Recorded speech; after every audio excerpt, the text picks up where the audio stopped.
Getting started. Go for it, Marcia.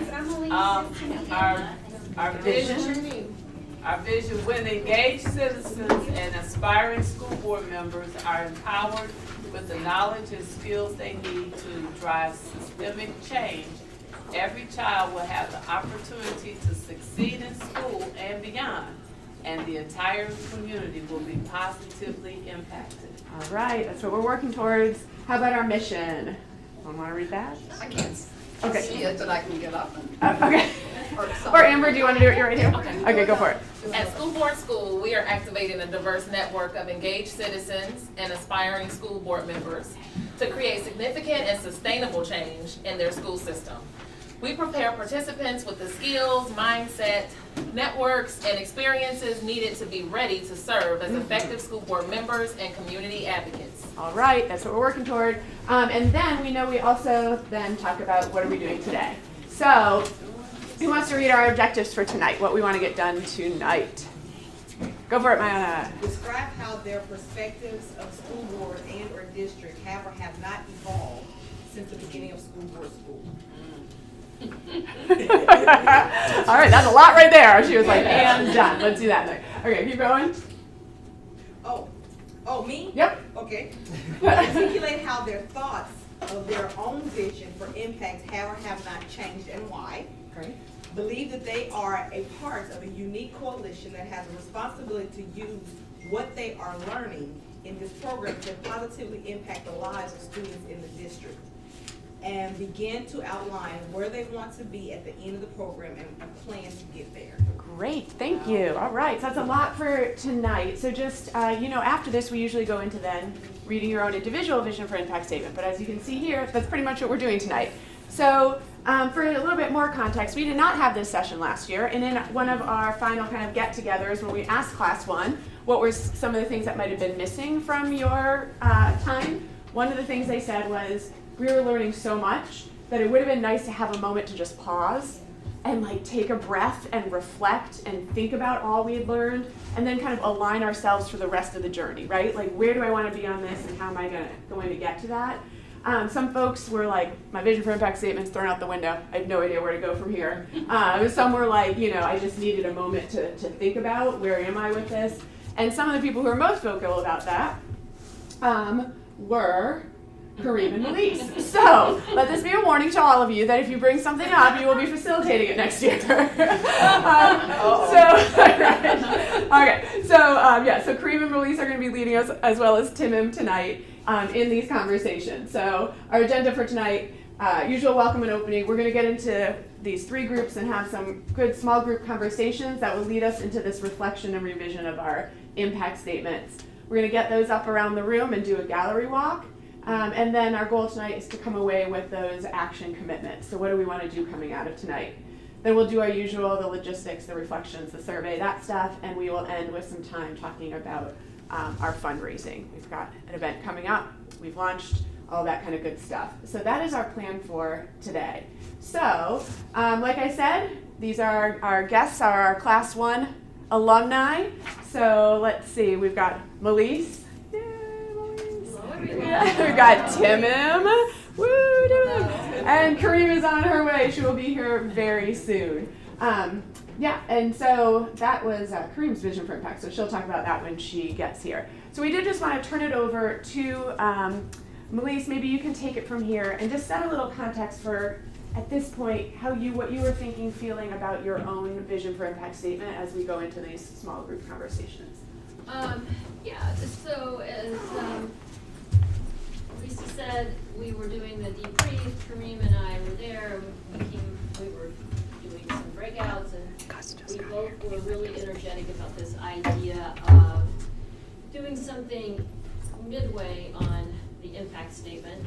I think at the end, the way I described it is probably not too unfair, which is both Kareem and I would have gotten an F in impact statements if anybody had been grading. Just because, I just struggled to get it together, and every session I came to, there was so much I learned that I just had to let that, gel. I had to learn how to think it through, and then, then I changed my impact statement, and it raised questions, and it was, you know, great growth. It was wonderful, but it was very unsettling, and getting it, you know, then turned back into a concrete impact statement. I struggled with.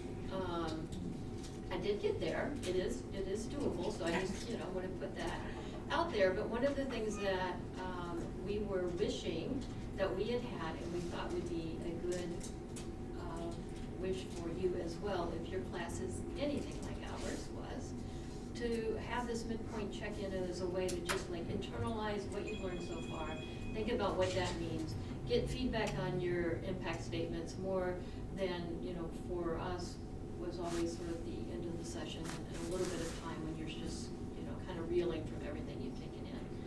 So it is meant to be helpful. We hope that it is helpful. But, you know, I still will get feedback, and, you know, this is a continual improvement process. So you'll help us learn, and we'll do it better next time. All right.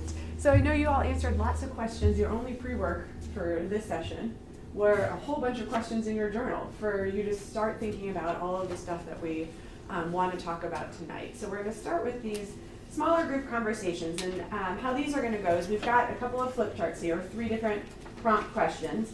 We'll do them kind of one at a time. Oh, yay! Before I go into it, Kareem, welcome! Yay! So Kareem is our other, right up front here, our other alum from class 1 who's here to lead these conversations today. So, so we'll start with our first question over here. So, I feel like this is like the big reveal, right? So question 1. Oh, What big things have I learned about myself? So we're going to give you all about 3 minutes to do some individual reflection on these Post-it notes here. And then we'll take about 10 minutes to have some small group conversation about this. And then we're actually going to put the Post-it notes up there, and Nicole and I will kind of look for some themes for us to talk about as well. But for right now, thinking about this first big question, what big things have I learned about myself? Taking like just 3 minutes or so, grab one Post-it note, 2, 3, however many you need, and start reflecting on that one. So let's go for it. Of course.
Stay right at your tables for now, and just keep your notes with you for now, so you can use them in your conversation.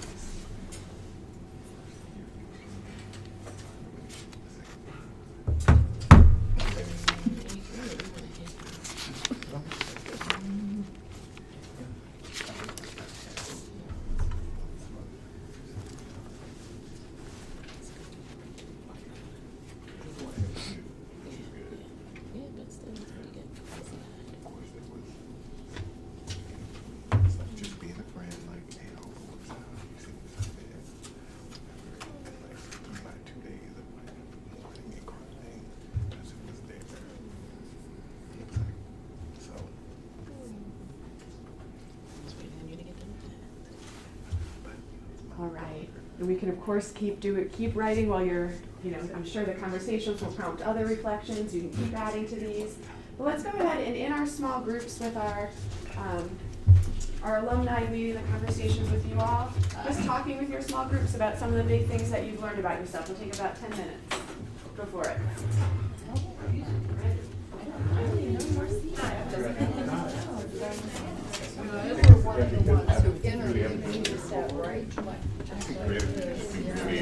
Yeah. Intros, whip arounds.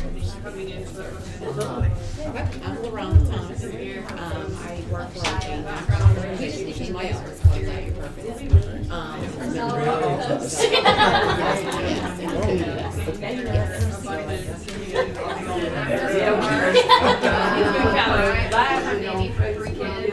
Yes, I saw your post. We all did. The world here. Starting and celebrating. Well, I was starting trouble too. Did you do it today? No, I didn't do anything. No, I just know the one that did certain person. But there's certainly no much one business analyst, I do a lot of like and such, so. That's a hard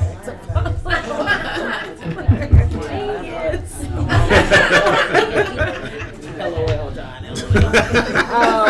I'm Amber, and I work for United Way on the community impact team. Okay. Yes, and I am a parent of, let me see, a CPS student. I'm a product of CPS elementary school. So I'm like the angry parent / like I want to disrupt the system. And trying to find balance between the two half the time. But and thank you for agreeing to host this fundraiser. Yeah. Thank you. I like having people at the it should be a lot of fun. A little bit of background. I'm a Cincinnati. It's interesting because I when I moved back, I learned I wasn't actually a Cincinnati native because I didn't go to high school here. So I thought because I was born here that was enough. But I think your grandparents have to be born here for you really to be Cincinnati. wow, so many rules. I thought when they asked me where I went to school that I was supposed to say where I went to college. That wasn't true either. Only 20 years. Like not that school. I will say that one of the big impacts, Elisa was a major ambassador. I hold education conferences around the country, and I decided to host one here. And after coming back, like many years, I was like, oh, I'm not sure if Cincinnati's ready for somebody like me. But it was fun. I was like, oh, like things seem to be turning a certain direction, and I'm like, and I was looking for a smaller market. I lived in the bigger cities, and I was like, I can't stand traffic. Atlanta can have that. I'm not doing it. 3 hours a day in my car, not for me. So like my little 10-minute commute now is fun. I'm like, yay! I'm here. Right, just enough.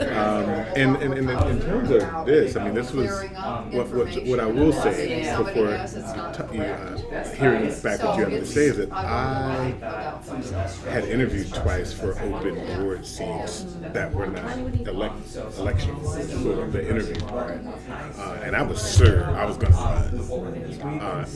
I'm so glad I did. It was really informative for me to go through an election and actually witness it as a citizen who has to make decisions. I knew most of the candidates. I had to like disappoint friends and not vote for certain people. So that was just a really interesting process in terms of like what I learned about myself is that like I wasn't as ready as I thought. I had a lot of background in education, a lot of ideas, but I'm like it was just something about being here and like some of the vitriol that happened, some of the big debates and that kind of thing, which is important for me to see. So we'll see about 2021, but I'm glad I didn't this time. So yeah, what have people learned about themselves so far? I didn't even get there. What I didn't write down was, and I mean by running, because I feel like I came into, I've been vacillating between, I think others have had a similar experience. I know I want to run. When I came in, I was like, I'm not running. I'm not into politics. I want to do it from outside the system. Or, excuse me, even leverage like my work that I'm doing and like systems change and working with communities. Then I got a couple classes in. I'm like, oh yeah, Like, I'm Well, I think when we were at Marysville, we were learning what does the state Board of Education do versus what, and I was like, oh, yeah, like that might be, so I'm all the way back to probably not my space. But so what I did say, for me, I think it's about what I'm learning is to have courage. And so I put this does not indicate that I feel ready to like run for a school board, but I have the capacity to lead in the education system. And I think it's about the courage to lead for me and understanding like I really do, I do have assets, I do have experiences, that I can leverage and really use for the greater good. I just have to believe that. One really crazy realization was I do enjoy data. Before I think this experience, I've always had a healthy respect for data because I'm around it a lot. There's a lot of outcomes data that we collect and we look at, but I've always been like, I'm not a data person. I'm like, if you know how to contextualize data, it can be super powerful for people and telling the story of the data. I really care about systems change. This is now near and dear to my heart, like education work. So it's made systems change more tangible for me in a lot of ways. And then my last big thing was I want to disrupt and dismantle the school to prison pipeline. So it's like all of education, yes, like making sure kids have equitable access to what they need. But then for me, just family experience, like watching the school to prison pipeline, like it being a real phenomenon that like decimates communities, specifically the ones I'm from. It's really deep. So those are my big things. Well, I learned that I'm more passionate about I think I had a few similarities as far as like capacity to something that you could do.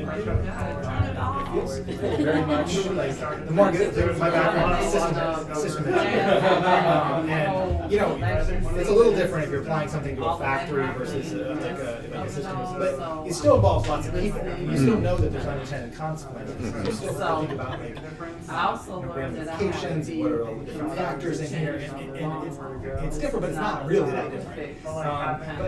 I'm not sure it's that's what's I'm more on the support side. And then I was kind of like, my buddy here, I'm like, I would like so to many help things other that need to people be who are done. either running or taking And so I think I have, because I sat down and outside kind of the of system, through my notes at and least kind of thought about what for I'm the foreseeable seeing. future. And I think I'm starting do to that. pursue And part of that stems I'm from feeling pretty good like about that. fundraising. In So terms of I know that's I know how important that actually is. I mean, I started I'm doing wondering if it there's today. another place. I guess maybe at some point I feel about that, but I still feel What that might be that's still a little for the bit, things I'm a passionate little bit about, hard. it's And some of the election pieces itself. to understand. Boy, that doesn't sound like fun. I mean, I went to the events and I just talking about the kind of the grueling kind of, but but I get it. That was one of my barriers. It was like asking people for money, and even if you're doing great work, it's still kind of thankless.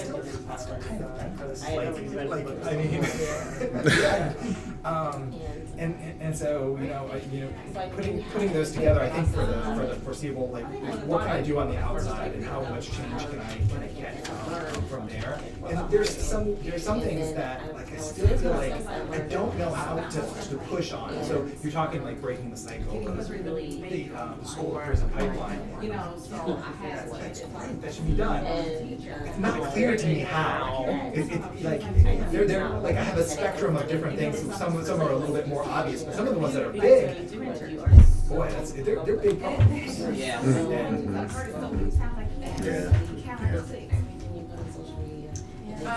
My theme is trust. Trusting that I am worthy, like trusting myself, like I make sure that I feel time with certain people that I really like God is this program. Like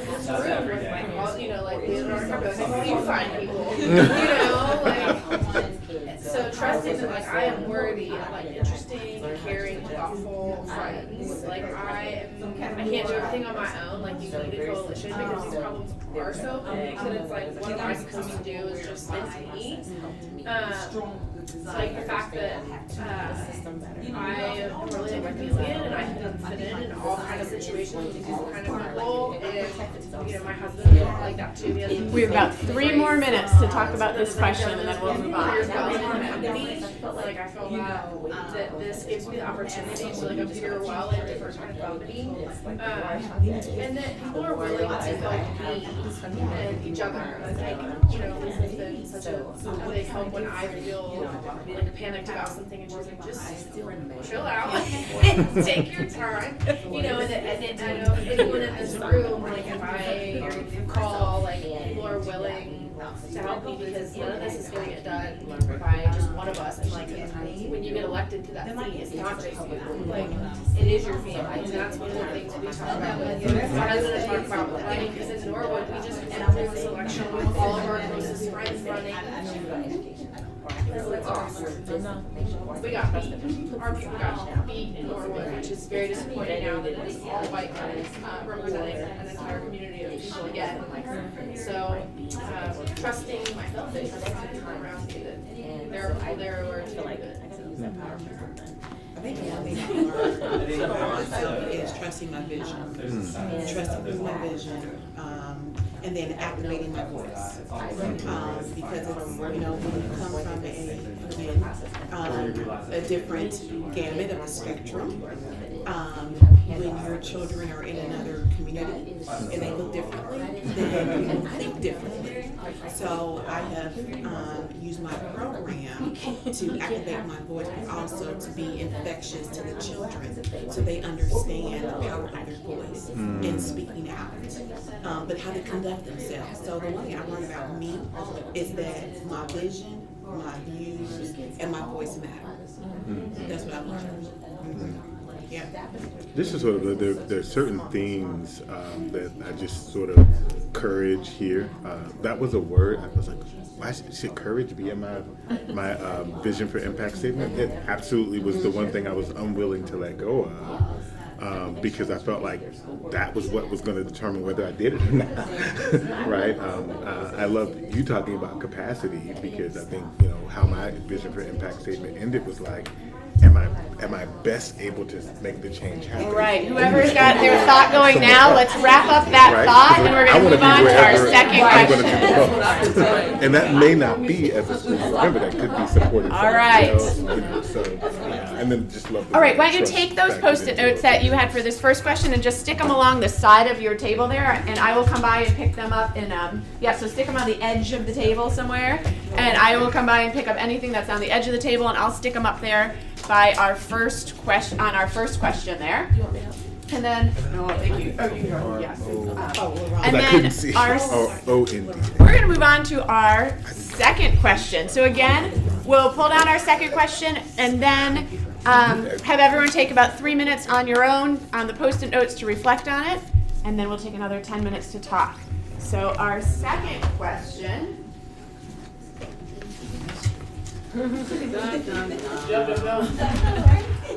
What big things have I learned about the school board? Oh my God.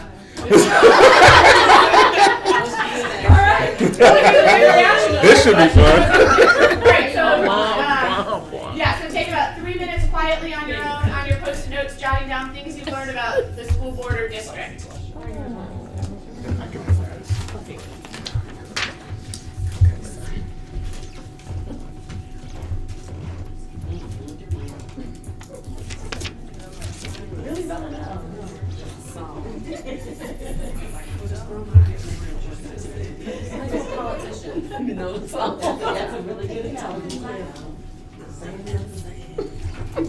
Right? Looks good.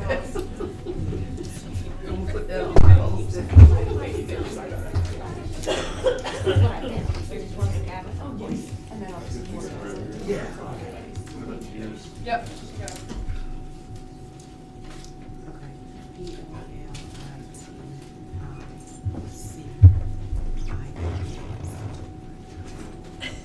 Thank you.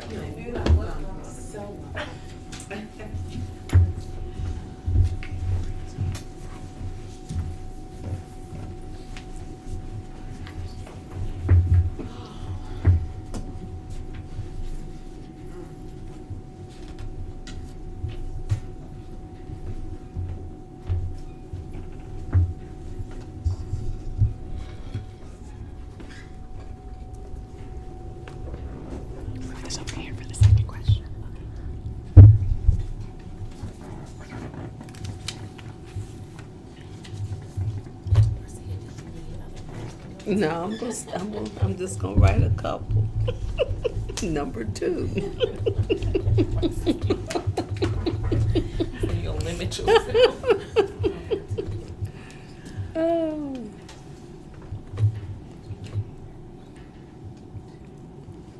What's the name of that committee?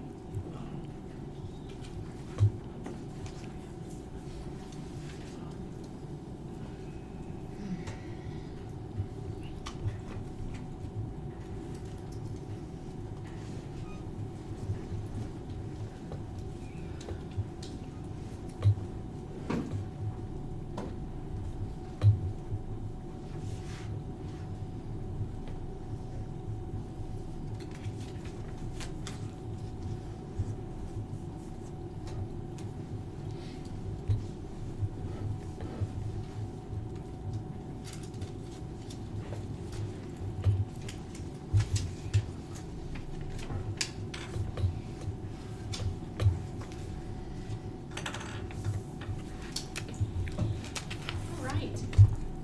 Let's spend about 10 minutes talking about this one here, about what big things you've learned about the school board and the school district. Whenever your group is ready, go ahead and dive into that conversation.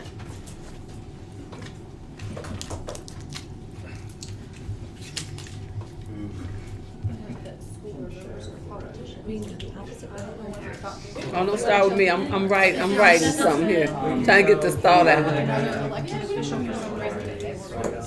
I think too, you know, when you were saying something that you have, like, I got over that by taking that passion for change. Like, I got asked to get the change that I see. I Like, didn't that's just realize the it. part that, like, not seeing it as like Any of asking this somebody is to ask you to help the or kids.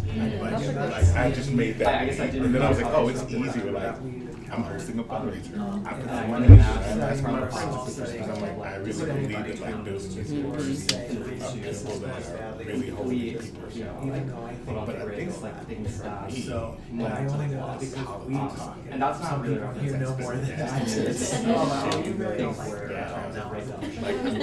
That's hard. I was impressed with Right, and that's just like hard. And then the The last more one you know, goes the to more you know people, the more stuff you're like, is that wasn't I kind of this, but it reminds me of seeing the degree to which the district.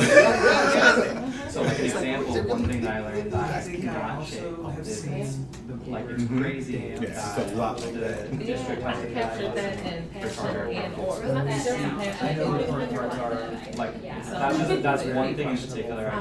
Yeah, small few. You have a strategy But for, passion and or like, position for are like not arrival equal. times at school. And it's what you said, that it's about us Tremendous amount of children, and you have to we may not all individual position schools to be and just on to do at that whatever they table. want to. But how else can we affect the system from the Within that system? system, and that is awful. I can't imagine Sometimes trying to people do who think they're doing the most, like aren't Sure. really doing anything except for trying to take credit for everything. Yeah. So, I just Where's thought the like humility in that? Like, where's the like not taking credit for that stuff, but like, that really stuck out. and the one The way I eye phrase it is opening the thing spirit for of me the law was gets like, lost in translation. when you get a decision from a From board, the policies it's a and everything lot. that the board sets and But the behind the scenes, there's huge disagreements, but ultimately, like, things don't move forward. I don't think there was until anyone's we get to intention or this, desire. this place of like That's alignment where and consensus, still and I think sometimes that voice or that decision really mutes a lot of important things that got boards to just kind of be sort of like, so it also is like, do you have enough people And the also relationship between the two that can actually push continue certain to things? build and interact. And the big question would be like, are we content with the rate of progress? And that's that dynamic we're talking about. And this election, I felt like there were a lot of people saying, oh, let's continue the progress we've been making at the rate we're making. Some, I was like, it's not enough. Disagreeing with it, understanding what policy. If it's a year, Or, why this Not is good happening. enough. Like, not good enough. Not good enough for my nephew or my niece or my neighbor next door. Like, no, they're in the school right now. It's the district that we use the policy, it makes recommendations to the school board. I feel like it's wonderful. When they made you. You've been in, they get to stay. But you can't I say feel like that. that's striking to me about how political it is, because you just think, oh, they've been doing it, they have experience, but like, I think there's value to turnover. But maybe, and I think too, the panel that we had, or why people are like the superintendents and the board presidents about how there just needs to be freshness on people, I think, like a balance of experience and new ideas, because if it's the same people with the same agenda, then what do they care how fast things get changed about that? I also a couple of things. Some of the things that's overall is just kind of the bias towards the rural. Right. I'd love to elaborate on With the report card, with how they do renovations of the building, with it just came across in thing after thing after thing. The one thing, like I felt like I had a really diverse background in education. Like the thing I'd never heard about was with the Brown versus the Board of Education and the amount of teachers that were fired post. Like that I don't know how that would just got missed. Like, but Decimated community and so that had lots of educators that didn't get hired on post that. And when you're talking about like, I mean, having a diverse group of teachers that represents the community, which is really important. Like, I guess what I didn't know is the history, and like that affects why it's harder to get, you know, certain people in certain positions, and that's real. So I mean, that was a learning for me. The other one was, and I didn't know, I heard this, but I never really got it, how much of a fishbowl it is. Like when you're there and you can't talk to in like a sub meeting because it's like you have a meeting, sunshine laws, because you have like a meeting before the meeting, you kind of have the meeting, and you have a little meeting after the meeting. But in sunshine, like some of that just feels that's really awkward, like having to discuss things there. Yeah. And then also that the school board is very political. Crickets. I sit as a parent, I sit as a community advocate, I sit as somebody that invests in the individuals that are doing the work. But I'm in the schools and I see what's happening, you know, I hear what they're saying, but when you're around, when you're there, it's something totally different. Even the communication, the biggest thing that I have to put that in big capital letters, there is broken communication. I learned Which is horrible. How can we expect our children to understand or gain, you have a lot of knowledge and gain success if we're not communicating effectively but I to think each that other? there's general sort of like. I mean, up here, someone Because they don't says want the something system. else, the It works competition, perfectly. and then the next set of people, they don't get Yes, that it competition is. at all, so they're beating their own drum. It is. Well, I understand. That's literally what's happening in the school that I'm in, the whole same school that I'm in, but there have been 3 to 4 You have no idea that like these schools are programs and. I mean, for me, having a focus on Well, parents. we need to make them keep talking. Having the So one thing, we had a document we read, the 8 characteristics of an effective school board. They should have never let me see that document. my goal was to sign up for volleyball, and It's her fault. meeting. Should have never let me see that document. I'm sitting there like, Who was on the team. really? And when you talk to them, So the 8 characteristics of it. yeah. You should have never shown me that. Yeah.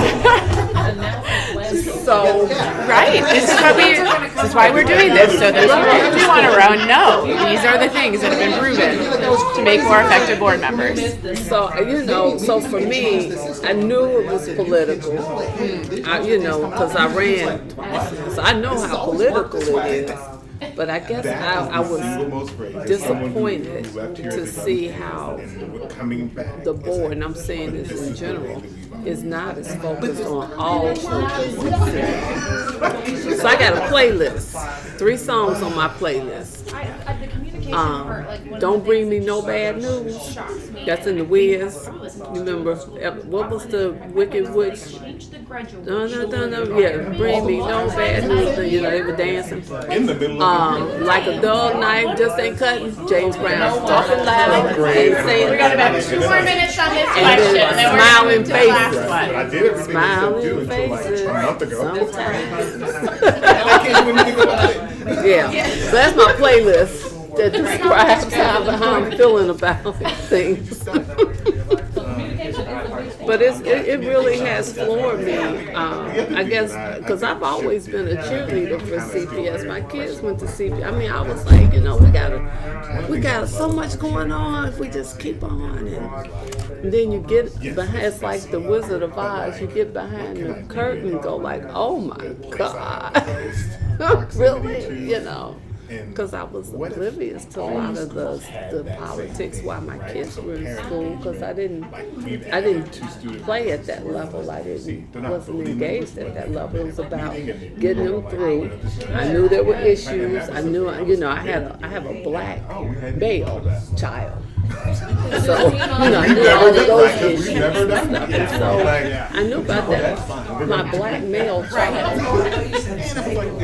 No, my black male, my son, my little chocolate boy, and all of his issues, and you know, and even my girls had challenges. So you know, I was there. I didn't know what was up underneath it. Yeah.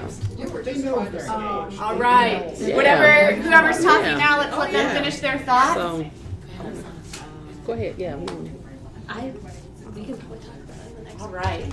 So it's interesting when I would be interested to hear if there were any themes coming up along this question of what are the big things that I have learned about the school board or district. From your table facilitators, did you hear any themes among your group, or was it kind of different people learning different stuff? Timon? Our truth teller all the time. What do you got on this table? I think there were just, one thing that we definitely talked about is this sort of mantra that seems to be in Cincinnati of, but this is the way we've always done things, and the reality and the variety of ways how that impedes the kind of change and progress we need to see. And people are just sort of married to doing things the way we've always done them. I like that married too. Yeah. Yes. And need to get divorced. Yes. Yeah, we need to serve some papers. Yes. All right. So very good. But I think it takes a lot of folks being able to see that, right? So first you name it, and then that's what y'all are in this room for, right? Is to then figure out, we know what's not working. So now the rest of your time in school board schools, and how are you going to be part of actually making that change? So great. So recognizing that. Melise, any themes at your table of things you're... Yeah, there were some great comments. I think that one that would have to rise to the top is just the political nature of the school board and the individual agendas and how that makes things difficult. Yeah. But there was also some recognition that they're working in a very difficult system like the busing for charter schools, which, you know, I remember going, what? I asked that question, like, we'll get back to you, Melise. Yeah, but they have to pay, you know. Yeah. So, yeah, there were some really nice insights from this group. Yeah. Yeah. I think... Anything else? Yeah. That's great. The politics of politics, right? Like that, all of that you start to see. Yep. And then the decision making that happens sometimes at the state, like busing, that ends up affecting you at the local level. Great. Over here, Kareem, any themes from you? Some of the very same things that you all had. We also acknowledge that it's not always about kids. We don't hear that, and it's evident that it's not kids are not first. Okay. But we did say, which I thought we said kind of eloquently, the system is designed to do what it does, and it's going to protect itself. Yeah. So it's going to change things up to. And we have a playlist. We got 3 good songs. Nice. My playlist. Okay. Marcia, tell us your playlist. Don't bring me no bad news from the Wiz. Eveline. Talking loud, ain't saying nothing. And smiling faces sometimes. That's an old school song. Y'all might not know that. Okay. Yeah.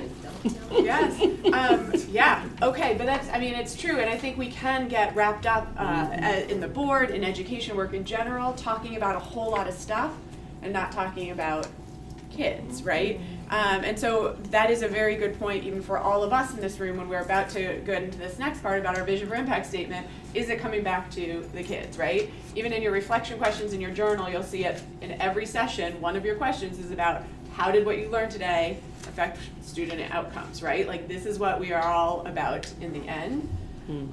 Interesting here with the big themes we learned about ourselves as we were kind of grouping these. There were definitely lots of things about people learning to trust their own voice, right? That they maybe hadn't been listened to in the past or hadn't been even invited into the conversation. And so learning to trust your own voice, that you are worthy of doing this work and that my voice matters. There was a lot about that.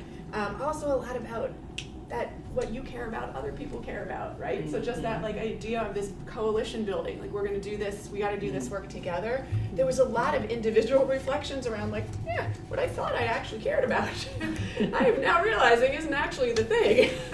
So there was a whole lot right there, which is good, right? And then a lot around systems change, right? So the capacity to lead for systems change, really caring about systems change. And then also folks talking on these post-it notes about having lots of ideas, coming in feeling really ambitious, and then this feeling of like, but what's my role? Like what am I gonna do in all these larger problems? So that is all a great way to then think about question 3 over here, which is, feel a little like Vanna White over here. All right. How is what I'm learning affecting my vision for impact, right? So we talked about who am I, what are the big things I've learned about this district. If I put those two things together, it should lead to then what do I want to do? So we don't have to think right now because the next part of our session is going to be thinking about your vision for impact statement. But right now we just want you to think about how is all of this affecting how you're, like what you're learning, how is it affecting your vision for impact statement? Does that make sense? Like, so in our next, we're gonna take the next 15 minutes after this to actually work on those vision for impacts right now. We just wanna be thinking more meta, like, what is it that I'm learning about myself in this district and how am I taking all that? How is it impacting my vision for impact? So let's take like 3 minutes, jot those down on post-it notes. We'll take your old post-it notes, stick them on the side of the table. Take about 3 minutes for the new one.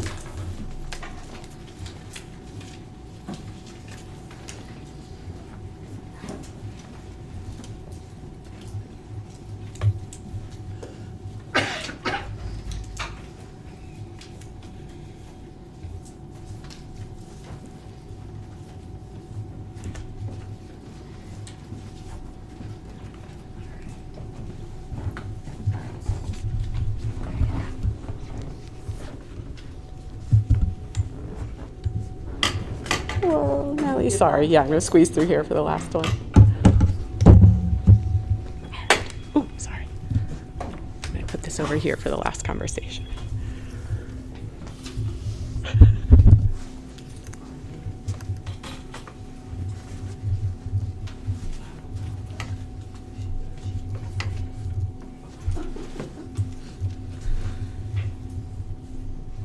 Oh, I'm sorry.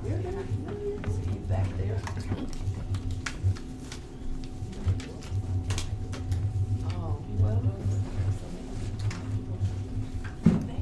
But they should call.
we're gonna take a little bit less than 10 minutes for this one, since we are gonna spend a lot of time in the next section on our vision for impact, but just to kind of get our brains going in your small groups here, talking with each other for about 5-ish minutes around how what you're learning is affecting your vision for impact. Go for it. So how about everybody share their top one, and then we'll go around again if we get more time, so that we get to everyone. Top one. Yeah, just to make sure that we get to everybody, since we've got less sharing time. I don't want to get anybody left out. Who wants to go? Okay.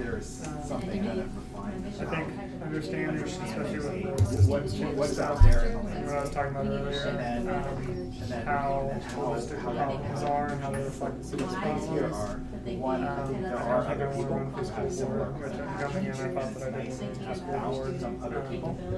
But instead, like, viewing children not just as like kids in the classroom, but like as individuals who experience parts of life, and so like all of those parts of life kind of And that's how mine is. the person was saying they really do. You can be an education person They care about feedback. It's actually easier on the state level than you might think to actually have some sort of impact. But because everyone thinks it's so hard, no one does anything. And you had one you were going to go. They feel like it's an avalanche of 20 people called. So imagine if there was a school issue and we're like, hey, let's talk about this and there was enough fussing. It's like, would other folks sign up for 10 minutes a month on calling their state senator or do something? I think maybe within this group, we could get people. And then finally, I think for me, this has been about kind of refining down my priorities. And then marrying that with kind of the skill set. I went through that circular conversation in my head several times too. It's more like, who else? Let's take what I have and then if I'm going to do something, slowly march towards that. Leverage the skill set. I already have it. I want to make it. But I'm kind I think one of my biggest goals as an artist, impact families and children, and that's as far. But I always had But to mention I this think last there's time. a I always had there's this a scary way nightmare It's a good that place to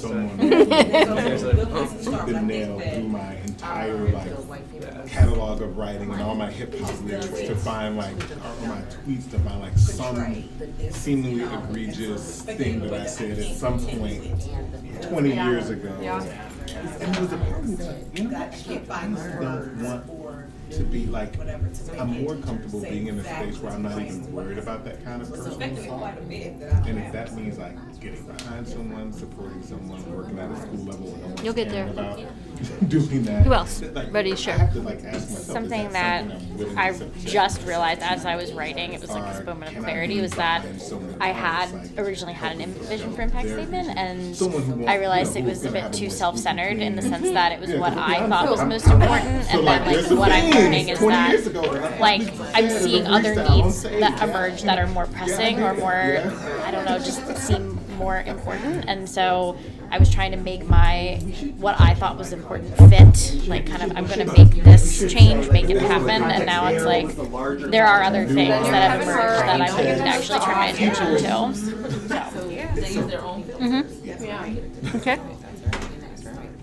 I think when I put mine was just narrow my focus, literally. So when I started my organization,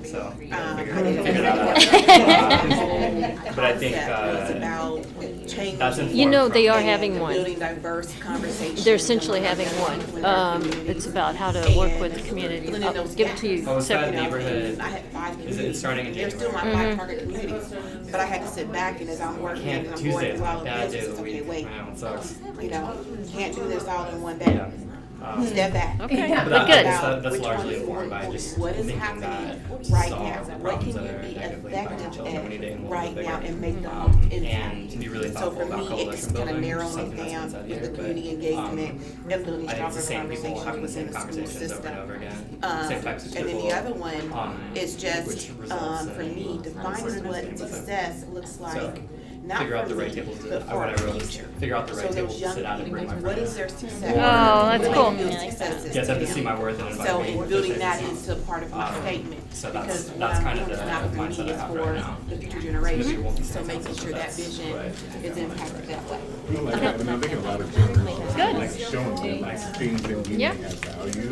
I think Like, people want things that they're happy, like there's a sense of like, I Tiny think homes, I'm a right? Gen Like- Xer, so we were like, just work hard and get a good job and own a home. Like, it wasn't about being happy, like having a work-life balance, being fulfilled. And so I think I love that about like, what does that mean? How will they measure success? Because if we're still basing it on the model of what, then we're not really serving our. The phrase people use at work for that, don't boil the ocean. Okay,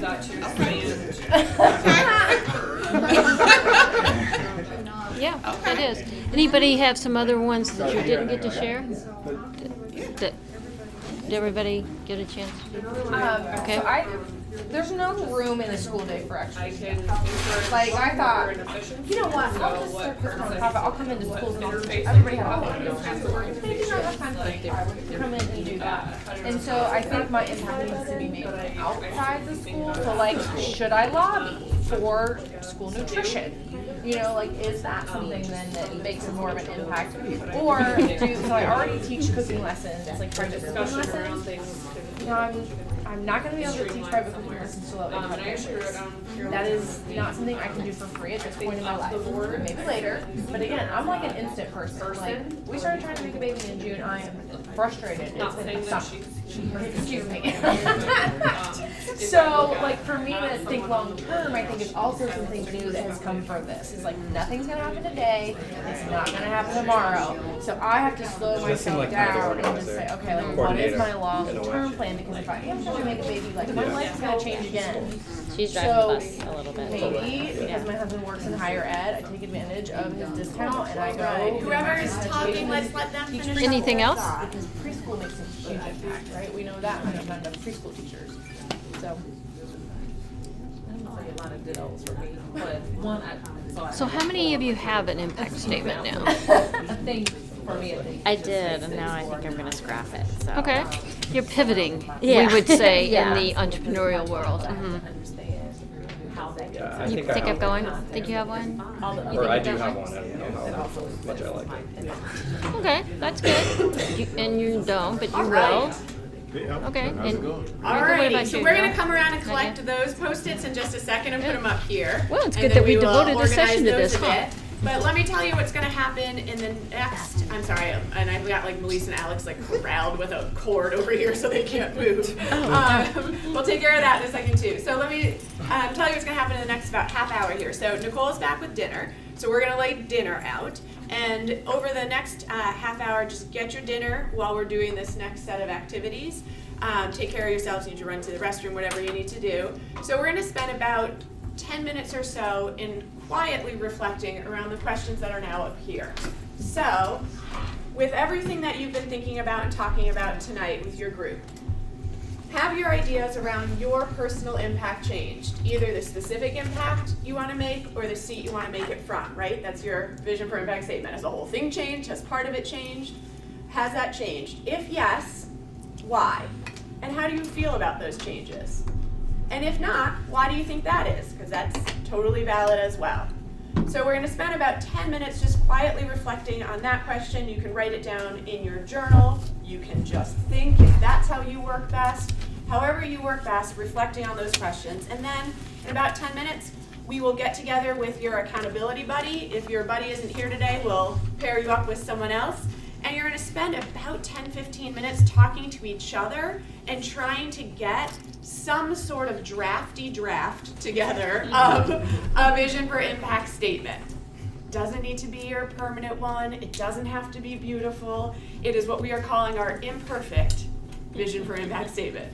All right, so that we want to get to that point by the time we're kind of done with the next half hour. So go ahead, let's take some time to quietly just reflect a bit. I'm going to go let Nicole in. She's got the Chipotle. And we'll go ahead and get started there. Yeah. Well, actually, Yeah. Annie has the stomach flu, so One of the, like I was looking at Yeah. vision for impact, bummer. which Yeah. evolved during school, but if I were to look at it, I would say that mostly the same, but there are some shifts having actually gone through an actual school board. Well, maybe this is the table for that. Like, that's what it's gonna do. The Misfit Toys. So, for example, one of the ways that's shifting is my big thing was LSDMCs, because I'm like, I'm in the school, like we're having conversations about like principal development and like everything from the front office and like how people greeted, like how do people feel, and like parents engagement. Like, why is That seems like the most important stuff, right? But then part of it's like, well, that's great if I see this in one school and we're seeing these small gains on our imperfect, problematic report card, which is problematic, but it's like, oh, it's nice when you see, oh, that's things are happening. But then if it's just one school, you're not impacting the system. So I'm having a conversation tomorrow with another LSDMC. Somebody's clip. Like, that was good. Cheers The of hardest thing LSDMCs talking with each transportation other. desert out there, Because and then maybe on this call thing it. about Oh. system changes is So I not happening from the work board every level day, down. Maybe it's gonna be a bunch of people saying, this isn't working. And y'all can't win an election without us. I have a take that like with the Oh, careful. Yeah, sorry about that. You all tangled up. Alex, you Tangled just up. got here and you're wrecking the place. I was fine with that. This is like a No, it's your pre-work. We talking now? It's been a long day.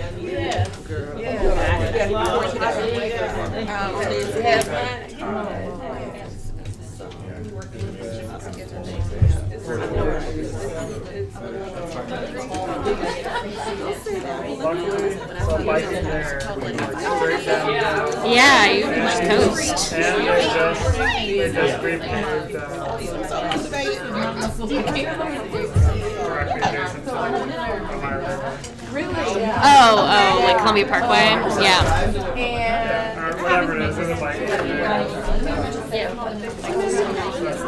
and on the way back I just got on Ohio until I get to the town Parkway.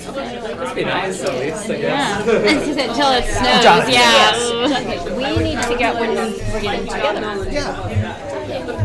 Send me some ideas. Try again. Yeah, no, that sounds great. Not seated It's nice to meet you. Then I'll have a face. If you're not seated near your buddy, you can go ahead and sit near your buddy. It's still a little different. This is on my wall in my home office because I wanted to see it so that I could live it and breathe it. I'll read it to you. This one. Desiring to be a community conduit for awareness, engagement, and empowerment, I will work unwaveringly towards increasing inclusion, reducing disparities with intentionality, educating on social injustices, increasing inequity awareness, and promoting global affinity. That's just me, because I'm just kind of like all that. But it took a while to come. That's why it's kind of choppy, and it still changed a little bit. And what I did is I figured out that running for school board was a little challenging. It takes a lot out of you. I ran for school board. It takes a lot. I mean, really, it takes a lot being a public person. That's a challenge I wasn't prepared for at all. My life wasn't just my life, and I had a senior he was a senior in high school. I have 3 boys. He was the youngest. And it would get to the point where he would be like, are you coming to my game? Can you not talk to people at the game? Because I was at the game because I met one of the girls. Then he changed it. He said, can you actually watch the game? Then he told me, he said, I saw you talking for 2 minutes and 21 seconds at the basketball game. I'm like, you're supposed to be playing basketball. He's like, but you weren't paying attention. So that's something to take into account also when you have little people. It's different. But what I found is that I can get on their nerves without being on the board. So I am an agitator. I think I'm an agitator because I just wanted to be a person who would give people information. I don't want to sway your opinion. I just want to give you information. For instance, as a more relevant piece, I posted on my Facebook page, do you all realize that the levy is 10 years and that we had no public discussions about that? So people were just like, Marcia can tell you, it went like from maybe 20 people that looked at it to like everybody and their brother that looked at it. And part of the reason is because I thought I was running again this term.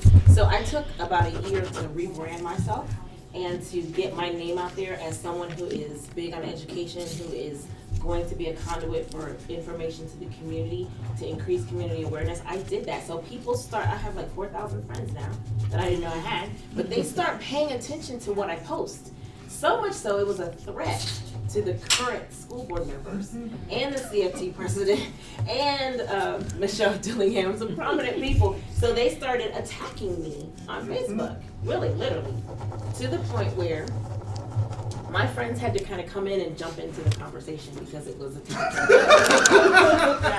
It was attacking. It was really, but when you decide through your vision for impact statement, like I did, to be a conduit, I want to be a person who just gives you information. I don't want to change your opinion, and that's what I said. I feel like, and I had to continually redirect the conversation back because they kind of made it personal. Redirect them back to the fact that there was no community engagement on this, and that's what I stand for, is community engagement. I stand for you in enabling the community to know what your intentions are, and that's threatening to people. So you could be like me and have a community impact statement that is a little challenging on words, but it needs to be personal to you. And that's what this program did for me. It enabled me to figure out what it is that I didn't want to do. And I know that at the moment I didn't want to run for school board, but I still want to be a conduit for information for people. And so take the time to dive into it. Take the time to really find out what it is that you want to be. What is it that you want to be known for? What is it that you want? What type of, if you were to pass away tomorrow, you want people to say, Amber did this, Kareem did this. And I want people to say, I could always trust Kareem for information about whatever was going on in education, and I could always turn to her for if she posted something. It wasn't to change my opinion, it was really just for information. And I had about 200 of my closest friends ask me, who should I vote for? So you could get that also. But that wasn't about, I interviewed every school board candidate with a team of people, just community people who were there. And we just asked them questions from a community perspective. And so people trusted us to be able to give them an opinion. And it wasn't about endorsing anyone, we don't have any money. But it was about when I sat down with this person, first of all, did they sit down with me? Because some of them didn't. And then when I sat down with this person, what did they say that might resonate with other people?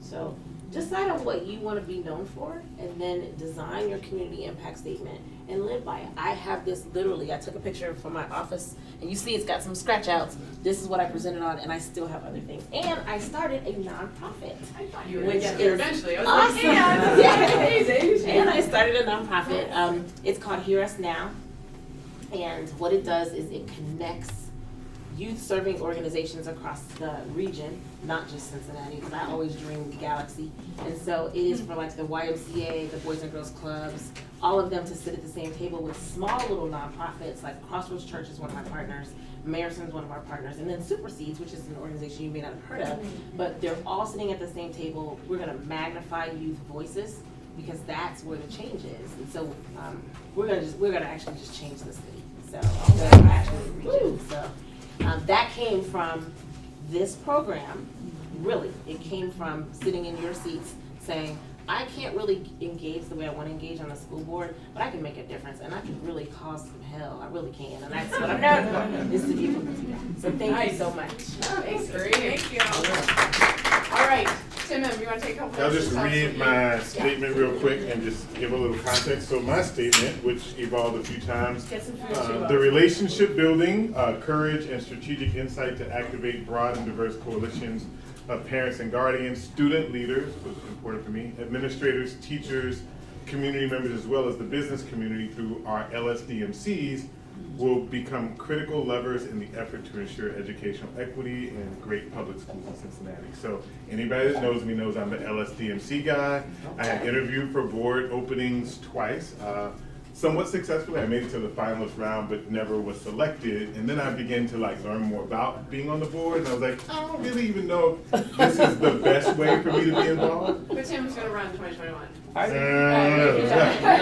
gonna help somebody run. So that was the other thing. Is I think I'm glad that Kareem mentioned people. I said if I wanted the people on the board to be concerned that they would want my endorsement, right? Like if I'm not the one running, like everyone wants to know what I think because they trust what I have to say. And I think that's some real power in that itself. With regard to the LSDMC, and this is something that's happening tomorrow, I thought about, we often think about school board leadership and creating the change top down. We've seen some remarkable growth in the school where I am right now at Chase. And a lot of that has been as being chair of an LSDMC that I was asked to leave when I showed up at the first meeting. A lot of people don't know that. Like, I came to the first meeting, they thought I was a plant by the predominantly white community council, and like, you can't be a real black person or a capital B, capital black person, capital B black person. If you, that's the thing. There's lowercase black people and other black people. And it's problematic, but it's a thing. It's a thing. And so their concern was that I couldn't have their best interests at heart as a community that was really seeing the school as like one of the remaining things in a community that's gentrifying heavily and where the population and demographics are changing. And then a year later, they made me chair. So, and what I'm doing tomorrow, actually, there have been conversations. Yes, I can create this change at the LSDMC level at my school and in my community, but that's just like one school. If we're talking about system change, how are we connecting LSDMCs? And so what I've been doing is reaching out. Like I'm friends with the LSDMC chair at Parker Woods. We're doing a lot more collaborative work. He was a part of the conversations with me and Kareem. I'm meeting with someone from another LSDMC tomorrow for lunch, just to talk about like how we can sort of pair some of the things that we're thinking about. So maybe that change is actually going to happen at the community and grassroots level and sort of move up to the point if you had these sort of unified LSDMC groups of parents and community members and students saying, like, we want things to change up here. And you can't win an election unless you are being responsive to our individual school community. So that's me. All right. Luis, you want to talk about, yours was STEM focused, your vision for impact statement. You want to talk about that and where that came from, where it's gone? Well, I just share briefly, my connection to education is, I was the young one and partners. I chair the Riverview East LSDMC. But my main focus is been STEM, continues to be STEM. I like the arts a lot. I work in the arts as well as the STEM field. So I really see it as a blend, because I know that gets very controversial very quickly. But I do think they belong together, but I think to a large extent, science and math has kind of gotten left behind. And it is the one thing that can bring a family out of poverty is to have a STEM career, a STEM professional job. And when you think about our young people in the inner city and the challenge we have moving out of poverty, just flipping one kid into that type of a career, and it doesn't have to be 4 years of college either. It could be 2 years in community school. There's a lot of trade programs that are excellent. Can lift a whole family out of poverty. So it's one of the few things that I see that bridges this sort of, we talked in our group, we've got the neighborhood aspect to this problem, and we have the school aspect to the problem. They're interrelated, and the school treats like the neighborhoods to a large extent. Why I focus on STEM is because of the together. And specifically math, because if there's one thing that keeps kids out of a STEM career, it's math. So I'm doing a lot with that. I work with Greater Cincinnati STEM Collaborative. I'm part of the leadership team for that. We have to talk to you more about math. And I'd be happy to talk to you more about science, and I can make it interesting so you don't have to like run away to a party or something like that. It's all good. Thank you. And we just wanted to make sure you actually heard from some folks who have been in your seat before. So we're going to take a little bit more time here while you're eating. Talk to somebody about where your vision for impact statement is now, where you think it might want to go, knowing, of course, we're only halfway through. So you do have just the whole second half of the program to refine these, to throw this one out again and start again, whatever works. But we do want to take this moment to say, where am I right now? And what could I put down on paper that might even get me directionally where I want to go? So go ahead and spend some time talking that through. Because I'm gonna have to Oh, yes. to bounce a little early. Are there other things that people wanted me to take for the? Tim is hosting I'm the hosting the party. fundraiser. Yes, I gave him your. Hopefully, it will be a fun time. I will say I do need. I'm not a wine drinker, but I have lots of wine because people bring wine. So people who are coming can also bring openers. I have like one that's really, really bad. So I just wanted to say that because I'm like, you don't want to rely on my really bad. But if other people have stuff, maybe you can share my number if people needed to call to coordinate dropping stuff off in advance or whatever. I'm happy to facilitate that. If we're bringing stuff, it's okay if we just like show up slightly early. Is that? Yeah, that's fine. I'm prepared to like be there from 5. Okay. Starting at 5. Don't come before 5. No. An hour early. I'm good. Cool. All right. Thank you, Tim. Awesome. All right. Let's work on those statements and some Chipotle. Okay. So we talking still? Listen. Yeah. We already Yeah. All right, friends. Let's bring our attention back to the front. All right. So we just spent a couple minutes writing down a draft of your vision for impact statement. So maybe some of you are real proud of where this is. Others think this is getting me in the right direction. Some people are like, I did something. So wherever you are, that's where you are. Own it. It is okay. This is just our stopping point along the way, right? We're not at the end yet. This was a point to just stop and think about where we are, where we want to get to. So, to the end though, of wanting to figure out, okay, if I'm thinking about where I want to be at the end of this, how am I going to get there?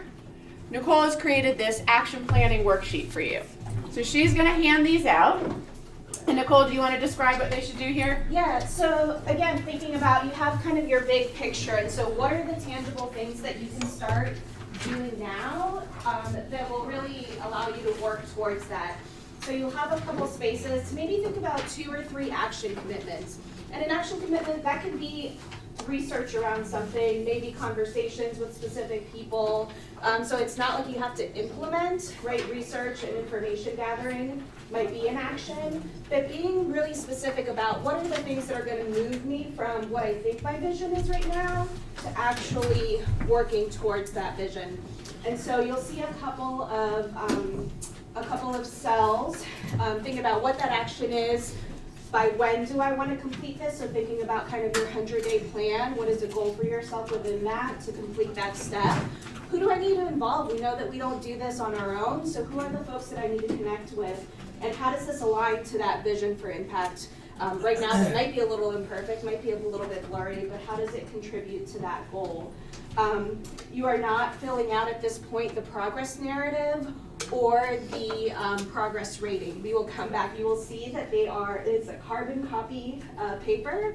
So we will tear out the yellow page once you're finished. We will collect that and we'll come back to this.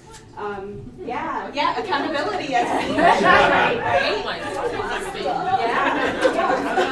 Right, so it's like, how do we start moving into action and hold ourselves accountable around these things? And they might change, that's okay, but let's start somewhere so that we can start actively working towards that. So we're filling out. So you're filling out, think about maybe 2 to 3 action commitments, solid action. You see an example there. We'll take maybe 5 minutes.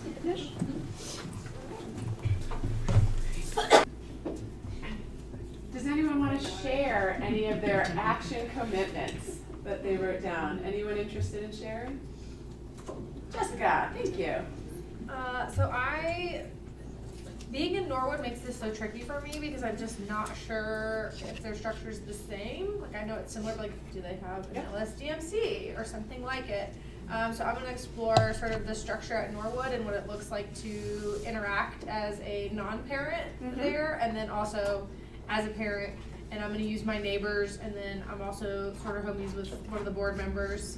So I'm going to ask him specifically what that looks like. And then the other one is to explore the gardening programs that may exist for preschoolers. So I think something that John said that was impactful was like, I'm gonna sort of tag on to somebody else's thing because I don't know how to start a nonprofit. Like do I want to do that right now in my life? Maybe not, but like, where can I find a niche? Because I think my biggest impact is person to person, and especially me to kids. So I'm gonna find out like where that thing is already happening and try and jump on. That's great. Accelerate the progress of something that's happening, given your skills and your passions. Love it. Those are two very specific things to do. Awesome. Anyone else have an action commitment? Yes, Akshaya. I was thinking how when I was in school and in college, we always had to take a survey about how we feel about the classroom and what we learn and our teacher, and I feel like I've never had to give anything like that to my students. So my action was to develop this survey for students and also maybe for teachers, like a culture survey, and then work with my small group to figure that out, because we've been struggling to figure out how can we actually measure the equity policy, so this might be one way to do that. Love it. Great. It's a specific step to take. Yeah, John. So my action step is to try to push on or change the unofficial policy at Walnut, where you have to volunteer for 5 years before you can be on the LSDC. Yeah. So like the first step I did is I actually talked to the PTO president for quite a while. But I think the next step is to go to one of the meetings, the unannounced meetings, and start to understand a little bit more what are the actual rules. And then so when I go in and talk with the principal who's responsible there, making sure that I at least have my And now that you know that's a subcommittee of the board, it does have to be noticed. Like legally, it has to be noticed. LSDMC meetings do. So you've been bringing that nicely to their attention. that is actually out of compliance. Like they could give it some, yeah. That's what my hand went up. Like, wait, is that a joke or you're serious? Oh, I'm totally serious. Yeah. So you know what they're gonna tell you, right? Like there's a little sign on the desk at the front of the office when you come in. There's these little inconspicuous places that it will be publicly announced, but if you don't know where they are, you'll never find them. Yeah. So they'll say they're I don't know this. Right. I'm not even talking about Walnut Hills, but in general, they could be completely in compliance, but you could still never know when the meetings are. But I mean, they have school newsletters. They have lots of communication devices, and they are not using communicating it. any of those devices that are very prolific amongst all the parents. All right. Well, thank you for sharing those. Go ahead and tear off the yellow one, put it in the middle of the table. Nicole will collect those. Before we go to kind of our last things, let's thank our alumni, Tim and Melise and Kareem. Thank you. Looking forward to seeing your pictures at the end of this. That's right. Yes. And let's thank Amber for providing our space today when we outgrew Oakley Library. Amber very kindly let us come to her workplace. So thank you to Amber. I don't want to drive anywhere after work. I actually had to go get my keys and come back. Okay, so we're going to hit on some logistics quickly here, and then we'll get into our fundraising, our survey, all that. But I did want to go over our next few sessions. So you know we have next Saturday, the November 16th, from 9 to 3:30. This still says Mayerson Academy. That is the CPS building, as Indy, who works at Mayerson Academy, will tell you. They're no longer there. They've moved to a new place. And I'm just saying that because if you look at Google Maps now, it will actually take you to Longworth Hall, which is where they are now. And so I just want to make clear with everyone that we mean the CPS Ed Center where you've been coming all along, okay? So it's there. These are all of our guests, and again, we'll email this out to you, but we're really excited. So this is the one on how policy is made at the national, state, and local level. So we have a lawyer coming in first to give us a general overview from a legal perspective. Who owns what? What are you actually legally supposed to be doing at each level? And then we have Jared Camrus, who's going to be our panel moderator. Jared runs campaigns locally, statewide, and national campaigns. So he's a great one just from that perspective, and also is like a good wrangler of lots of people, which you'll need to be a moderator of this panel. So we're excited for Jared to take on that role. So our local policy makers again are Melanie Bates from the board, CPS board. She was also a state board member, and Chris Seelbach, who's our one of our city council members. The state is Jenny Kilgore, who is our state school board member. So for our area. and Eric Kearney, who's a former state senator. And on the national level, Mia, who worked for the Obama Department of Ed and White House on education issues, and David Mann, who we probably know is one of our current city council members, but he was a U.S. representative. So we are interested at the national level. Obviously, that's two different branches of the national level of government to see kind of how do they interact, how do they make policy. So that should be a pretty great day. Setup is similar to what our last big session was, where we'll have a panel first, and then we're going to break up into those 3 small groups, and you'll have a chance to rotate around. You'll also get a chance to have lunch with some of these folks. So I know Nicole sent you an email. If you have not filled out that Google form yet with who you want to sit with, please do it ASAP. Otherwise, you will have assigned seating. So we got that one. After we hear about that, we're going to go to the policy committee meeting. So we'll all be there. It starts at 11 on Thursday the 21st. I don't know how long they go. As you know, we don't get to control how long the board meetings are. And then we will try to do a debrief afterwards if OZ Davis is the chair, if he's available. We'll do a debrief with him. And then the last sessions for this calendar year, we have district finances and budgets.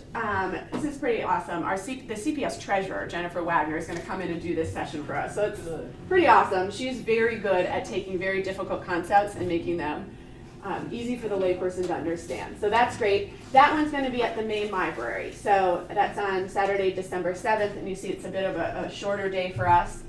And then we have our school visit.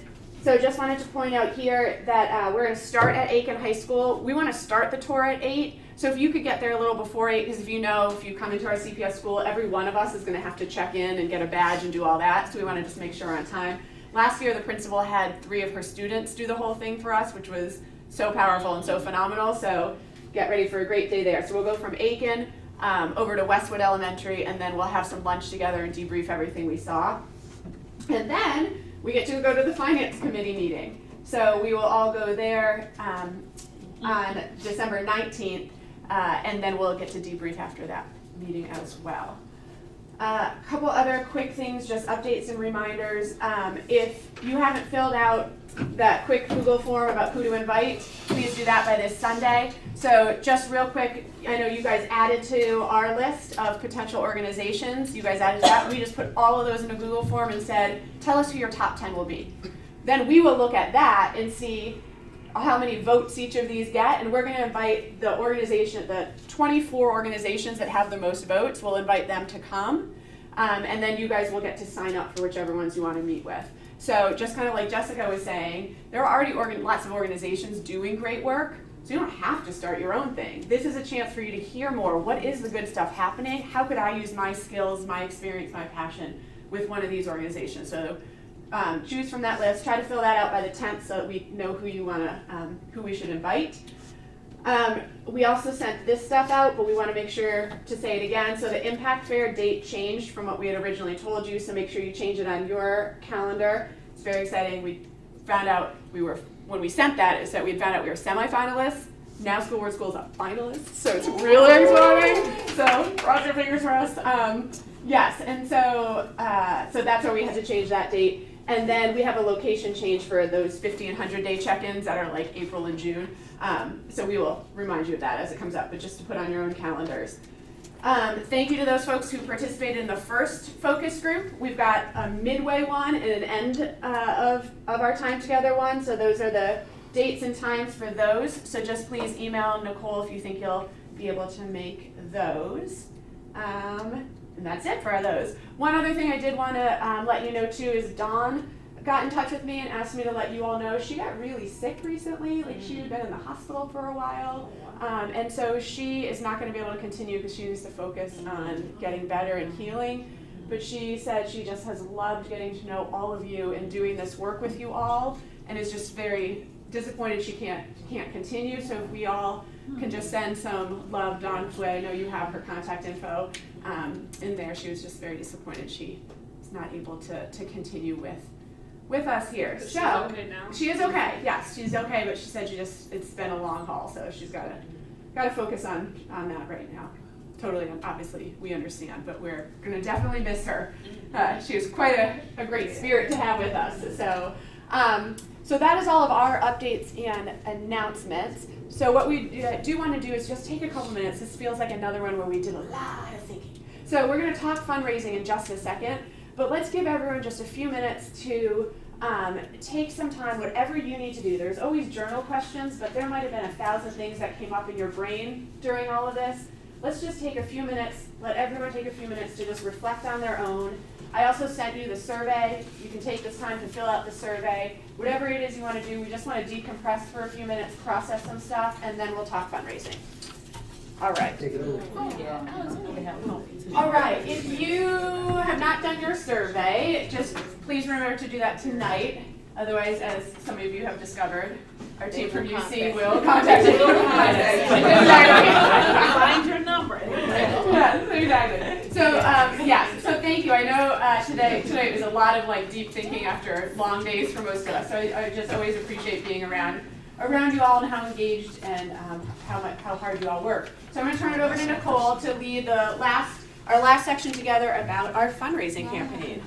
Yeah, so a couple of things are happening towards our fundraising goals. So I want to start off with timely event coming up on Saturday, the mixer that is being hosted by Timum. So right now we have 23 individuals who RSVP'd as attending, and it looks like we had added a few more folks maybe since our last check-in. So we have 74 right now who are invited and have not yet replied.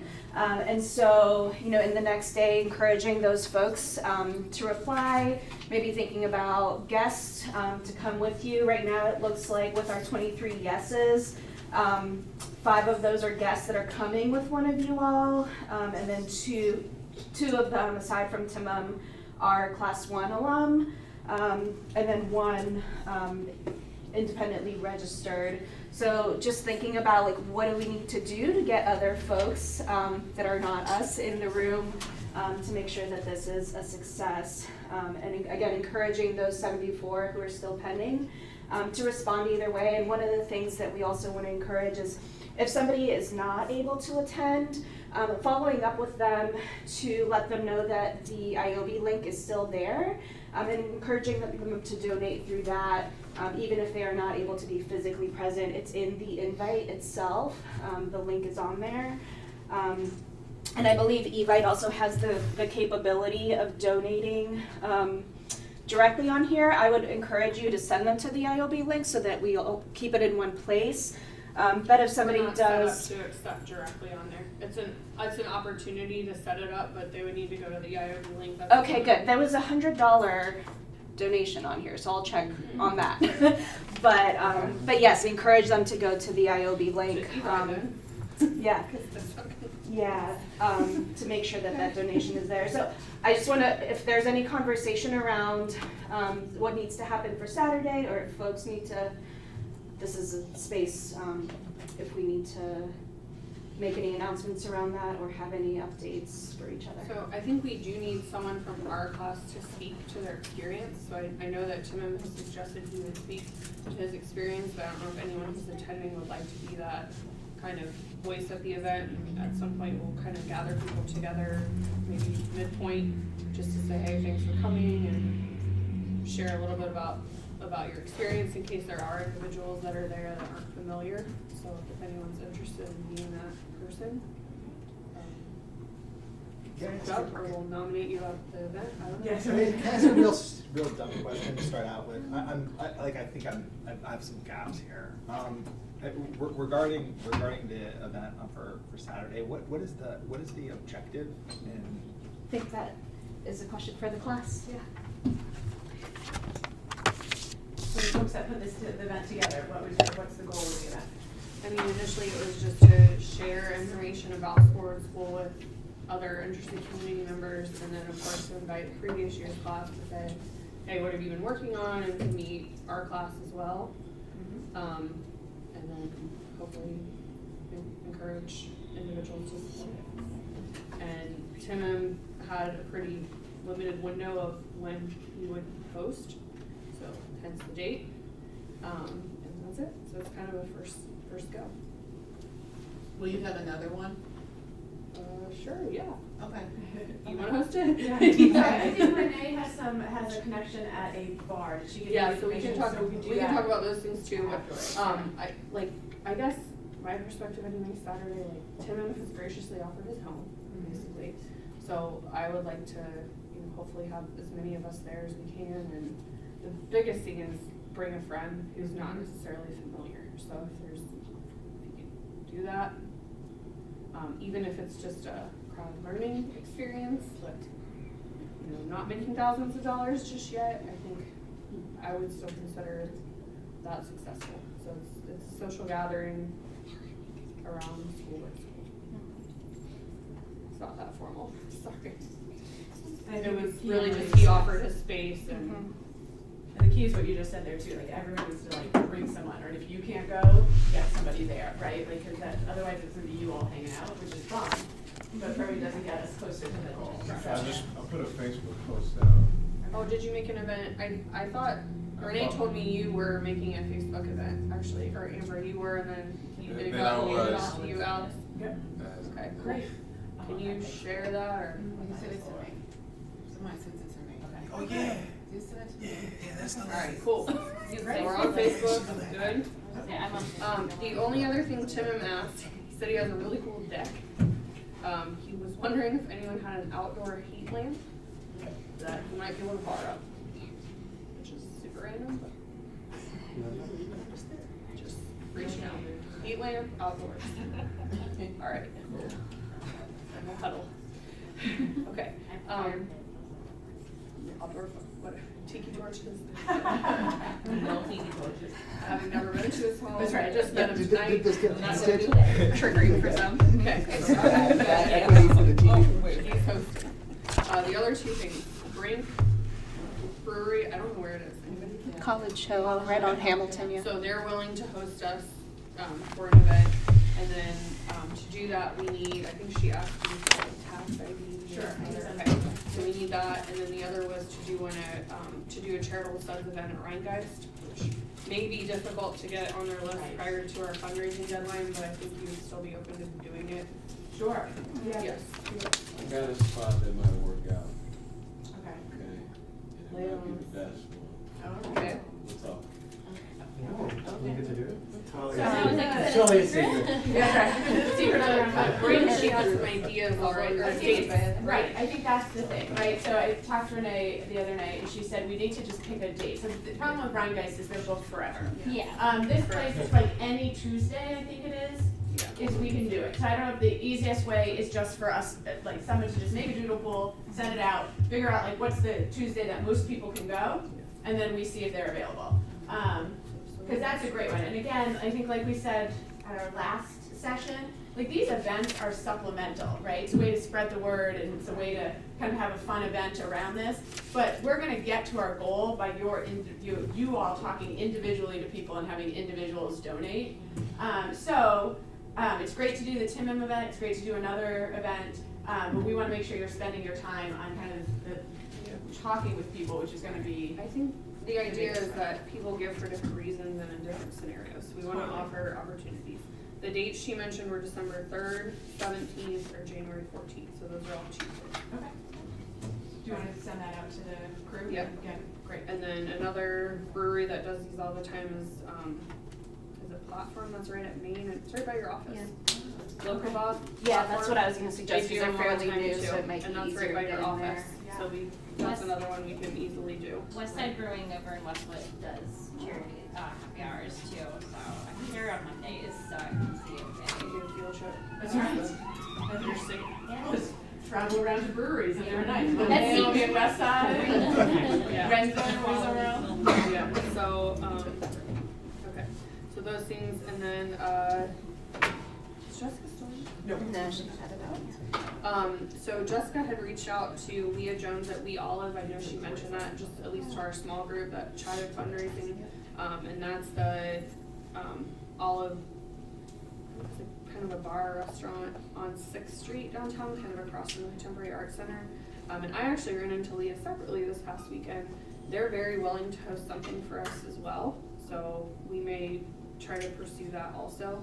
The thing is though, it's like, can't have an event every week, so just trying to think about where we'll get the best, bang for our buck, or if there are certain geographies that we want to focus on. So I don't know if anyone has any comment.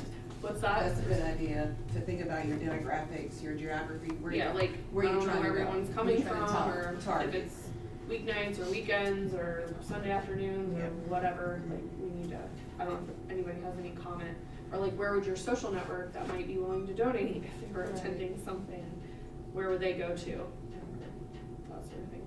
I would like to add on the list, if there isn't such a list yet, Black Coffee is a good place to network with millennials, if you're looking for that demographic as well. And we can put something together and put on social media as well, just to kind of build the pot, so we can bring money in.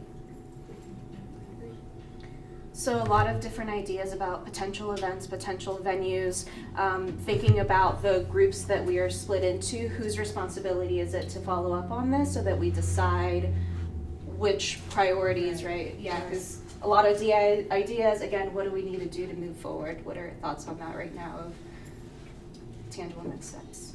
So I think the marketers we need to have an offline meeting. It's been hard getting everyone together, I think, recently. So the email communication has been like hit or miss. But I think to your point, and I heard you say it too, Emily, we need to be really specific on like who we're targeting, what is the purpose, and I think we can take a first stab at crafting some of that for our special events. Or it will end up just being a mingle for us. Because I mean, there's so many different segments that we could touch on, because I also thought of people who might want to join the next class. Also, like that could be events. another group that might want to come and support so that it is sustainable. But I think we can take a first stab at it. And I like the brewery things for those types of things, because it's like, it's no effort on us other than getting people there to buy beer. They give you a buck of beer. Yep. So, But we have to be really intentional too about Who do you invite? recruitment. Yep, and who, because everyone doesn't go to breweries. So that's popping for a demographic, other demographics that is not popping. Who are they? Because we're like, oh. No, I'm with you. So I think it's Well, where would they important to come like and- segment and understand, I think, leveraging our own social network too. Like the same way we're thinking about who will we approach for money, like we need to also think about curating lists of who's in my network who needs to come and hear about what we're doing. Yeah. And that could be the all partnership. I don't know. So I guess we're looking for feedback across the board about where, when, like, has everyone thought about the kinds of people that you would, like, there are two tracks, like ask and then get to come to something and try to tell the story there and obtain some money that route. So it's a different demographic, yeah. So just a question, so I didn't realize that this was for us to ask other people who wanted to donate money. I thought it actually was just to get to know the first class. So yeah, maybe that's just on me. But like, what is a good way, like, how are other people introducing this to other people? So do you say, hey, would you like to go to a fundraiser, or like, what is the, we get some beer. I would say kind of what you're doing right now. Like, where are you at right now? What's happening? What has made you, join School Board School? What is the happening thing? What do you want to see change? And you network with individuals that have that same like-mindedness. Yeah, no, I mean for if you're asking somebody to go to the event that's Why would they come? on Saturday. Why would they come on Saturday night? What are you gonna tell them that would get them to come? Other than they get to hang out with you, John? So, yeah, I mean, as great as that is. North side? Is it to find out about school board schools? Is it to meet the people there? So to network with current participants and previous participants, learn more about the program, and ideally end up wanting to not just support through the network, but support financially. Yeah, it's first stop, guys. It's not like just super. say you're invited. It's not super fun. Sorry. In some ways, it's a lot like, Elisa, when you were talking about raising money to fund for something, right? Because in fact, you oftentimes will invite groups of people to hear a candidate. Yeah. And they know when they come that there's probably going to be an ask for money, but you don't necessarily ask for the money until they've been introduced to the candidate. Right. And then they can say, oh, I like what I heard, I'm interested in giving. So I think it's similar, it's just for a group and what we're doing versus a single person. It's a really soft ask, so it's there's a link here, and give now, later, stay in touch with us, hopefully you'll be encouraged to. And do I just forward the invite? Yeah, so you can take that Evite link, you can, and then Alex, if you have a Facebook event, please share. Yeah, but there's a link on there, I can't read from here. Yeah, it's right, but we'll send it out again, yeah. Like, I can't see anything. Yeah. So yeah, everyone should have that Evite, and you can forward that on. I think along this conversation of also curating prospects, both to attend Saturday, but also thinking about the broader campaign through IOB. Just want to give you some data on where that is. So we have 19 donations within the last, 20 days of the fundraising campaign being live. The average donation is about $53 when we take all this. Most of them are coming in around $25. We have a few hundred, and then I think our highest was $250. So that's great. It's $1,020 so far that's raised. But then on the red numbers up here, that's just my very quick, simple math. At this pace, if we continue, if we were to say we have 19 donors in 20 days with an average donation of $53, with about 90 days remaining in the campaign, that would mean that we would get to about $5,000, which is not our goal. So think about what have you done so far to, again, give your elevator pitch, to send emails, communication to folks in your networks, and encouraging them to donate to the site. I think about 20 donors in that time is a good start, but if we're, again, at that pace, we're not going to be anywhere near our goal. And we know we have a huge network here, so just thinking about, how you're allocating some time. It doesn't have to be a huge lift, but thinking about sending out some communication to your networks, and again, encouraging them to support you, to learn about this work, and support the organization as a result. And so our challenge to everyone is, if by our next session, November 16th, our challenge is that you get 2 donations, 2 friends, family members, to donate to the campaign. Again, any amount, but seeing if we can get every single participant to have to bring in 2 people to actively donate. Can I ask, I struggled slightly with articulating exactly what the money is going toward. Mm-hmm. Is it just straight up for school operating budget to keep things going? And what part of the total need is the 15,000? Because I'm sure it's a lot more than that. And I think you all put a page together and put it in these, wasn't it your group? That there's a section on here, I think Nicole's gonna bring it up, that breaks down kind of what the money goes towards. I think one of the things that we wanna make sure that we're talking about is the program is free for participants, right? We wanna make sure we can keep this free, so that, free of cost to the participants, so that that's not a barrier to accessing it.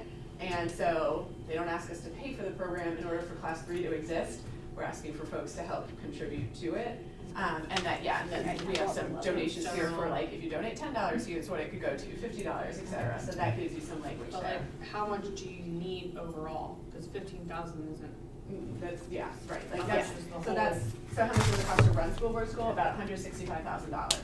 Yeah, and then we ask for the class to try to contribute about $15,000. Yeah, and the 15,000 came from thinking about the most direct and tangible items that you all benefit from. So materials, space, facilitators, curriculum, not overhead pieces, not salaries, but the things that you all as participants kind of actively receive. Oh, yeah. So we took out some of some of those line items. What are the direct things? And I don't know if it's helpful at all, but a bunch of those donations were some of my network. I mean, obviously they know what I'm doing, right? But same thing, hopefully you've been talking about this with your friends too. And so, I just went for the low-hanging fruit first, right? So, literally some of my very best friends just, I talked to them anyway. I text with them anyway almost every day and was like, hey, it's super exciting, our second class is doing their first fundraising project. Check out the page, they wrote it, did my whole I told you guys, I was almost in tears listening to you all talk about this. Go read that page, and then please donate. And then just following up with them, right? So the first couple people I reached out to were like, yes, of course, and then everyone goes back to life, right? They go back to work and they go back to kids and they go back to family and they go back to everything else. And so I just followed up with them like a day later and was like, I know, super busy, here's the link. I texted them directly the link and people donated. Yeah, so just think about who is the low-hanging fruit first. Go for those. Who are you gonna see? Who do you like face-to-face with? Who do you talk with? Yeah. So two questions. One question when I was talking today with somebody, he was asking, well, how much does it cost per student? Yeah, that's a great question. So it's about so with a class of about 25, it's about $7,000 a head. Yep. Wow. And if you think about so like what we were saying, like Leadership Cincinnati charges about $5,000 a person. So you either have to have your company pay that or you pay that. Yeah. We obviously chose not to go that route. Yeah. And so the idea that this is a similar program, but yeah. And the other question, so like the couple people I talked to, they said, oh yeah, I'm happy to donate. So, but I didn't like, I was talking with them and I didn't like give them I didn't have like my computer out and say like, oh, do it right now. Yeah. So I can send them the link. So it gives the name here if somebody has this, but you can also be anonymous. Yes. So I don't want to bother somebody if they already did it, but they could very easily forget. They're very busy people, so like I was just wondering how would I know if they actually then. Yeah, so yeah, this we can go in on the back end. So you all as a digital natives have the password for this, and so you can go to there is a donor list detail, and it is all there. I can also maybe on a weekly basis post this on the Slack page and just keep it updated. It doesn't have to be that frequent. It's just I just wanted to see at some point I'll go back and say, hey. Yeah, you don't want to keep following up with folks if they've donated already. Or keep bugging. Yeah, and we want to thank people. Yes, exactly. Yeah, so IOB does send an automatic thank you and receipt, so they get that immediately. But yeah, if we see, a friend or family member on the list who maybe doesn't show up as anonymous because they might want to keep that to themselves. But yeah, we want to follow up with them as well. I know I have a couple folks on here that donated that I was surprised by even because I think Renee or somebody mentioned if you have a birthday within this time frame, like that's a great. So I did back in October and I said, hey, like, if anyone wants to contribute, and there was some that came in through there, so that's another outlet. But yeah, we can send this list. I can send this list on a weekly basis and just kind of keep folks updated on who's represented there. But yeah, so we are past our time, and I want to respect that. But again, challenge 2 donations from everybody by the 16th. I heard marketing is going to touch base and prioritize which events are coming up. And then Alex, if you can forward the Facebook event to everyone for Saturday. Yes. And just make sure everybody bring someone to Saturday. Yes. Yep. All right. Thank you. Thank you also. And please leave your carbon copy action commitments if you have not yet. Oh, and if somebody wants to take food, extra food, take extra food. Also, is this anyone's cup? Nashville cup from last time? Maybe somebody was not here. Sorry.